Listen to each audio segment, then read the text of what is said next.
இருப்பவன் இங்கேயே நிலைப்பதில்லை, யாரும் இதை விட்டு போனவன் திரும்பவில்லை. மறுப்பவன் இதனை யாரும் இல்லை, மனதில் ஆசைகள் மட்டும் குறையவில்லை.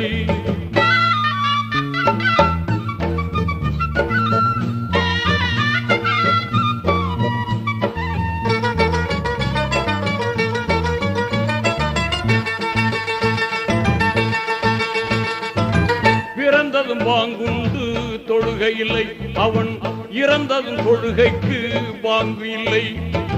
புரிந்தவன் ஆணவம் கொள்வதில்லை, இதை புரியாதவன் அறிவு தெளிவதில்லை.